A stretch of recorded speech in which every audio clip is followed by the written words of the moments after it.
రైతులు దళారులను నమ్మకుండా ప్రభుత్వం కొనుగోలు కేంద్రాల వద్ద తమ శనగ పంటను అమ్ముకోవాలని ఆత్మ కమిటీ చైర్మన్ గిమ్మ సంతోష్రావు తెలిపారు. శుక్రవారం ఆదిలాబాద్ మార్కెట్ యార్డులో శనగ కొనుగోళ్లను శుక్రవారం ఆయన అధికారులు రైతులతో కలిసి ప్రారంభించారు. తూకం కాంటాలకు పూజలు నిర్వహించి తొలి రైతును సన్మానించారు. రైతులు తమ పంటను ఆరబెట్టి తేమ శాతం లేకుండా తీసుకొచ్చి ప్రభుత్వం ఇస్తున్న మద్దతు ధర పొందాలని సూచించారు.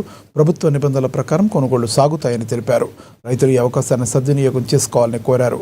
ప్రస్తుతం కొంటున్న ఎకరాకి 7.13 క్వింటాల పరిమితిని పెంచే విధంగా ప్రయత్నిస్తున్నామని తెలిపారు.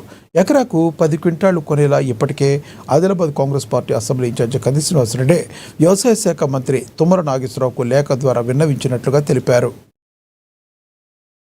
మరి ఆదిలాబాద్ మార్కెట్ యార్డ్లో రాష్ట్ర ప్రభుత్వ ఆదేశాలకు అనుగుణంగా శనగల కొనుగోలు కేంద్రాన్ని ప్రారంభించడం జరిగింది.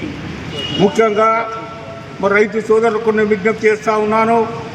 తేమ శాతం లేకుండా మంచిగా ఎండబెట్టి తెచ్చి ప్రభుత్వం ఇచ్చే మద్దతు ధరను పొందవలసిందిగా ప్రతి ఒక్క రైతు సోదరుడికి నేను విజ్ఞప్తి చేస్తూ ఉన్నాను. మరి ప్రభుత్వం విధించినటువంటి నిబంధనల ప్రకారం ఎకరానికి 7 క్వింటాల 13 కిలోలు ఏదైతే ఉందో దీన్ని తప్పకుండా శనగల దిగుబడి కూడా చాలా అధికంగా ఈ ప్రాంతంలో రావడం జరిగింది. కాబట్టి తప్పకుండా మన నియోజకవర్గ ఇన్ఛార్జ్ సోదరుడు కంది శ్రీనివాసరెడ్డి గారు తప్పకుండా దీనిని వ్యవసాయ శాఖ మంత్రులు తుమ్మల నాగేశ్వరరావు దృష్టికి తీసుకెళ్లి తప్పకుండా దీన్ని 10 క్వింటాలకు అతి త్వరలో పెంచే విధంగా తప్పకుండా కృషి చేస్తామని చెప్పి కూడా రైతులకు మేము భరోసా ఇవ్వడం జరుగుతూ ఉంది.